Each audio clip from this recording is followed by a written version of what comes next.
Greetings. This is, of course, Dr. Jimmy again. Hello. Yes, there I am. And this will be my 15th video in my series on the history of Halloween Horror Nights 21. But first, I would like to open with a song for no good reason at all. I just feel like singing today. And this is the silly song I've decided to sing because I just sort of like it.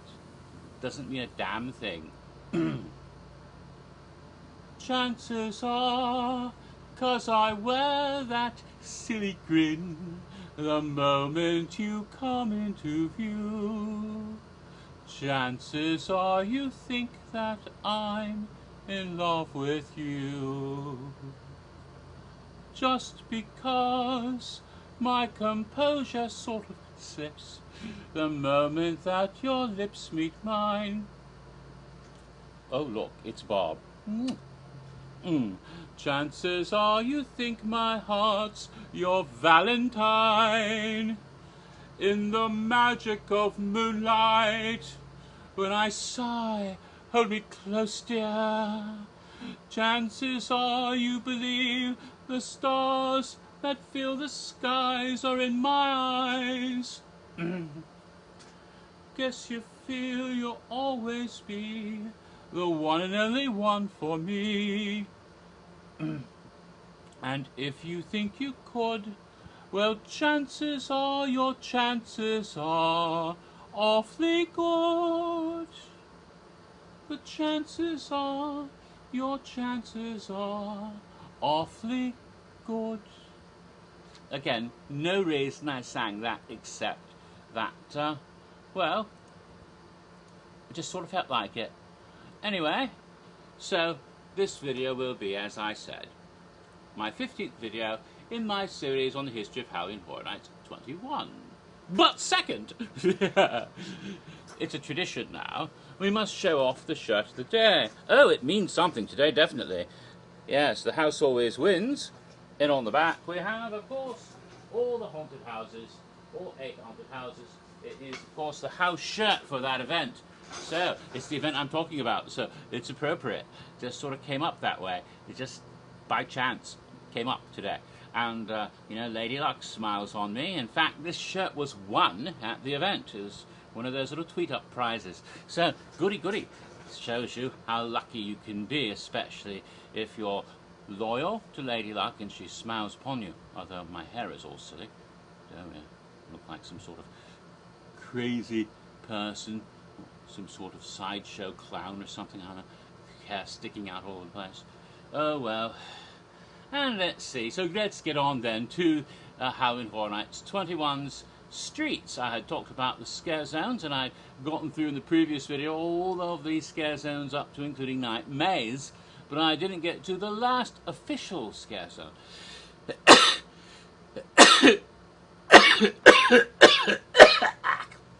Pardon me. Cat hair in my throat or something. That's what I get for kissing Kitty. Anyway, where was I? Oh yes, Grown Evil was the last in 6th scare zone. It was located in the Central Park area. And you know, for 3 solid years, Central Park had been filled with beautiful jack-o'-lanterns glowing in the trees and in that wonderful area that takes you from Hollywood Boulevard, if you're going that direction, all the way through to Kids Zone, Animal Actors area. On that little path, that forested path. But there were no pumpkins in the trees in 2011. After 3 years of pumpkins, no more. That year, if you looked up in the trees, you saw bats hanging from the trees with glowing eyes and big pointy teeth. And you might have seen some birds in the trees, some cruel ravens, some owls, nocturnal predators of the night, winged creatures of the night, yes, and that's what it was, basically. It was a scare zone of these strange flying things of the dark, shadowy forest.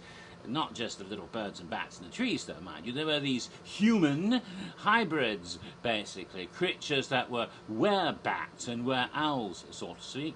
And for some reason, all of the bat-human hybrids were female, and all the owl-human hybrids were male, with the heads of bats or owls and the great wings of bats or owls flapping about, but the torsos of rather sexy humans. The nice female bat women had outfits that exposed and accentuated their cleavage. Very nice eye candy for those who like looking at that sort of thing. And the owl gentlemen had exposed bare chests with all of their ripped abs and manly pectorials, all muscular, looking quite hot for those who like that sort of thing, but with great flapping wings and beaks and ears and fangs and all the things you have from bats and owls, swooping down on you, swooping down on those guests in that forest of doom. Very fun, very nice, atmospheric, lovely and kind of sexy scare zone. I rather liked it. It was very pretty little scare zone. And I have a couple of interesting anecdotes about it. And one is a bit ironic. As you know, back in April of 2011, I made my first silly April Fool's prank joke about all secrets. And one of the silly ideas I had was that it was all going to be X-rated, and therefore anybody taking photos would be admonished not to do so. In fact, they would confiscate your cameras. Oh my God. And that was a load of bullshit.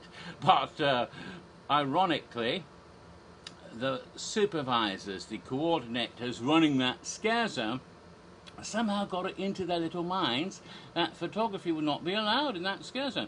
And if you try to take pictures of those interesting bat ladies and owl guys, well, they would say, no, no, no, no photographs allowed. And in fact, they actually instructed the scare actors to spoil any photos, so that if someone tried a picture of this bat lady with her lovely cleavage, she would do this. Duck her head down underneath and bring up her wings to cover up, and she looked just sort of like a lump of something. And the set owl guys would do the same thing, and you couldn't see anything, and the pictures would be quite, you know, worthless. But of course, people were pissed off by this, and they complained. Especially those people who like to take lots of nice photographs, especially some of those people who run blogs and websites and media who like to get good pictures, like Ricky over at Inside the Magic, or for example, or Rachel,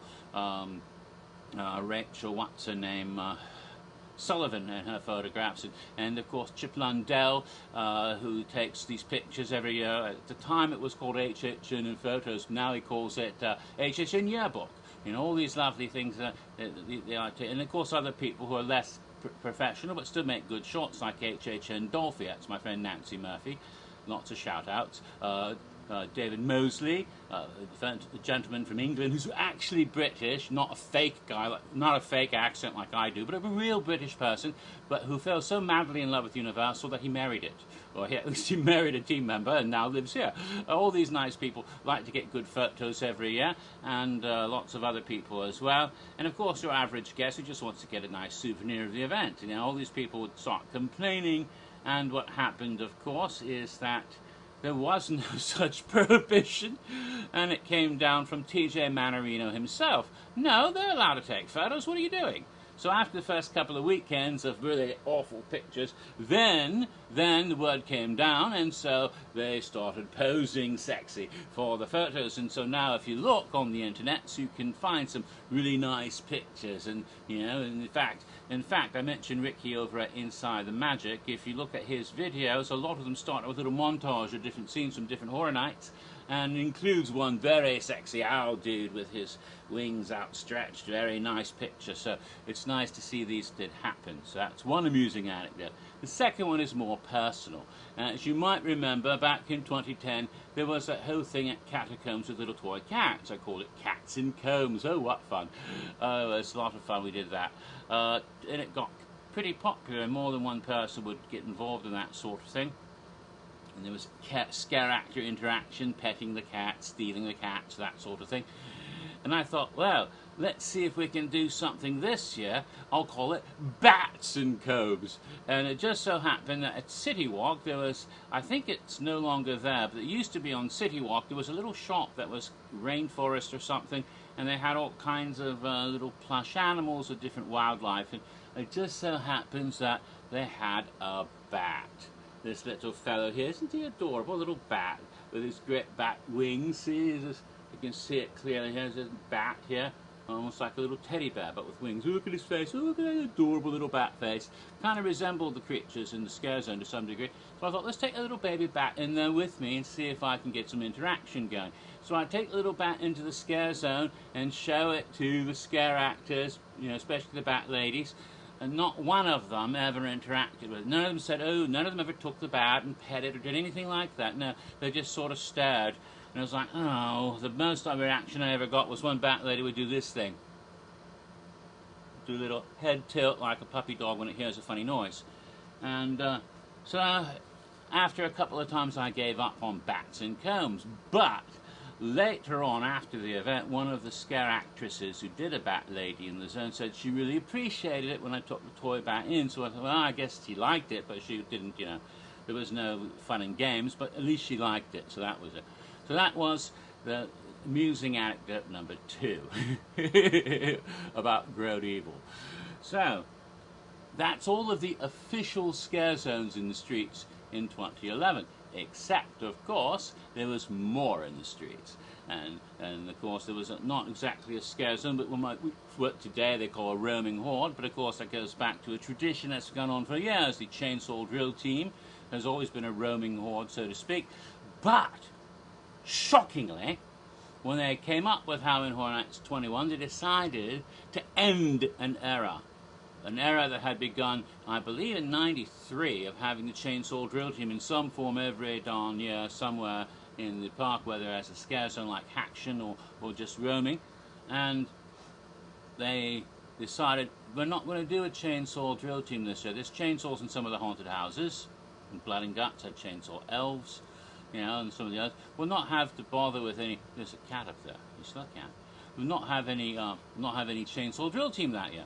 Instead, they decided to have a roaming horde of the minions of Lady Luck. Now, these are not the little yellow dudes from Despicable Me. When I say minions, don't think about those people. No. We do see them at Universal in the daytime in the parade and such, but not at Halloween Horror Nights, at least not yet. But these fellows were the minions of Lady Luck herself, her royal guard, whatever you want to call them, dressed all in black leather, looking rather bondagey, I don't know, but with pale faces of bleached white, almost like bone, with big black scary eyes, like devil's eyes, the darkest eyes, like sharks or something. And then, of course, branded on the side of the face, or perhaps tattooed, whatever it is, by a great big black ace of spades mark, like, you know, showing their alliance to Lady Luck, and also mohawk hairstyles. And these roamed around carrying great staffs, and these staves, or staffs, whatever you want to call them, were fixed with a sort of noisemaker device, so that when they tap them on the ground, they make a loud popping, banging noise. Now, like a little caps or something, you know, like when you play with caps when you're a little boy and cap guns, you know, bang, a loud banging noise. And it would be very good to go up behind someone and go bang, bang, bang, and scare the freak out of them. And, you know, and these guys were roaming about, especially on South Street. That's that waterfront street that runs below New York. So if you're coming out of Lady Luck's Scare Zone in Sting Alley, you'd run right into a whole bunch of these guys. And they'd go down that little alleyway along the waterfront by what was then the Hercules Xena Building 44 that got torn down the following year. Now there's Transformers there. They'd go down through their Dolder Mills drive-in and sometimes almost over to Hollywood. Sometimes, but often you would see them in the Plaza of the Stars area at the front of the park, and especially right in that Lucy Plaza area just before you go into the 7 Scare Zone, you know, right by where they used to have the Lucy Tribute, now Hello Kitty. Things changed so much, you know. So they were roaming all over the park. And that was only the first couple of weekends, though, they had those sticks, because they kept breaking. They kept malfunctioning, they'd break, and they wouldn't make a noise anymore, and there was no point. So what could they do? They gave them chainsaws. So they became the Chainsaw Drill Team after all. And so Luck's Minions became the Chainsaw Drill Team for 2011. You can't defy a tradition that's been going on that long. The Chainsaw Drill Team never dies. No, you can't. Even when they try to stop it, it doesn't stop, and they have to do it. And in fact, a couple of times they didn't have one, and they brought one in anyway because the guests demanded it. So chainsaws forever. Yeah! That made it even more fun because you're going through the big front of the park and the chainsaw minions are chasing you all over, and then you go up Hollywood Boulevard to get away from them. The next thing you know, you're into 7, and what's the first people in 7 at that point? Wrath with her chainsaws. So you do go from chainsaws to chainsaws. You can't get away. There you are. So that was that little group. And then, of course, in the street that year, as had been every single year since Fright Nights, well, not in the streets, but somewhere in the park, the Rat Lady. And she was in the streets again, making her 21st appearance that year. The Rat Lady that year was part of the acid assault scare zone. So she was in New York, and occasionally at different times of the evening, you'd see these fellows with their heavy protective gear from all the acid rain, you know, would bring out the coffin, the glass coffin containing the Rat Lady with all her little rats scurrying about. So she was there in that scare zone that year. Oh my God, I just wrapped up the streets. No, I didn't. One more thing in the streets. The first couple of weekends, as I said, they had a big Lady Luck Wheel of Fortune set up in Sting Alley, and people would stop and get photos of it, and they'd try to get a picture because Lady Luck was nearby, and it would kind of ruin the scare zone a little bit because everyone's stopping to take pictures there instead of going through where all the other Lady Lucks would be chasing you, and you know, it started to slow down traffic to the scare zone, and they decided the best way to do that is set up an official Lady Luck photo op in another part of the park, and they set that up right by that Lucy tribute building at the front of the park, which was then Lucy, now Hello Kitty, but that area, and they set up the Wheel of Fortune there and had one of the more lovely and pretty Lady Lucks there to pose, so you could go up and get your photo taken with Lady Luck, and there was a nice fellow there who would take a camera and take a picture of you and Lady Luck together, and that was the Lady Luck photo op. And another amusing anecdote. On one night when I was dressed very sharply for Halloween Horror Nights, wearing my blazer and a little bow tie, you know, like the Doctor, bow ties are cool, and my hair, which was flowing and almost white that year, and looking very neat, I went to get my photo taken with Lady Luck, and I went up there and we got a photo, and he took my little iPhone, took my photo, very nice, got the pictures, very good, and then he stopped me when I was, no, we need to take another photo. I said, what? And he brought out another camera. I said, whose camera is that? That's her camera. Pointing to Lady Luck. She's a big fan and she wants to get a picture with you. I said, oh, all right. So Lady Luck is my fan? Oh my God, who knew? No wonder I won a trip to Italy that year. No wonder I kept winning tweet-ups. And I also won a grand prize at the tweet-up. We'll get to that when we get to the tweet-ups later on. Lady Luck, obviously, likes me. That's why I kept winning prizes. You know, I really should have played the lottery that year. Oh well. Could have won the Powerball and everything. Then I could have all these made in the film studio somewhere, and you could all see much more special effects and stuff going on. Much nicer videos. Oh well, maybe next time. So, now we can go on to the shows of the event. And there were 2 shows that year, and the first one was in the streets. It was called Death Drums. You know, when we first heard about something happening in the streets involving large moving vehicles, we thought, oh my God, are they bringing the parade back? Because we'd heard whispers and rumors about that. Oh my God, they're going to have a sort of a mini parade, we thought. We were all excited, parade's coming back. We were wrong. No parade. No. That was the rumor, but it turned out not to be the parade. Instead, what it was a little show presented in the streets. In the first couple of weekends, it was presented on South Street, right up, you know, the area by the waterfront, below the Sting Alley, right in that little area, little sort of enclave. That turned out to be not very good logistically, and after the first couple of weekends they moved it over to the heart of the park, that area where they've had all sorts of interesting things. Almost every year something special happens right there, you know, from stage shows like the Carnage Returns, or last year's Carnage Returns, or the original Carnival Carnage, or the Arrival show, to all sorts of stage shows back in the early 90s, all the way up to, of course, the wonderful scare zones like the Schoolhouse and the Die-In. The Horrorwood Die-In in 2009, and more recently we've had, of course, the Herschel's Barn and the Shack for the human sacrifice and Blood Bayou. All of that all happens right there in that little central area by the cafe, and Fear Revealed was there. Also Cafe La Bamba, top of Hollywood Boulevard, Mel's Drive-In, the Battery Park area, and of course Central Park entrance, that little area in this very heart of Universal Studios Florida. That's where they decided to do the show. And so the great vehicles, which turned out to be enormous 2-story drum sets, 2 of them, come out of the esoteric gate, that same gate that parade vehicles come out for Mardi Gras, right? And so these two things would come wheeling out, and they'd be accompanied by all of these strange figures in black robes and hoods, and they'd come marching out in procession to the music of Hell's Bells from AC/DC, you know, bong, bong, you know, that opening music for Hell's Bells. And then when they get there, the robes would come flying off, and they would perform a sexy dance while all the drummers are on there beating their drums. A beautiful musical thing. Wonderful, sexy stage street show that was done in 3 different sets. 3 different sets: pop, rock, and zombie. And I'll continue next time describing the 3 different sets of death drums.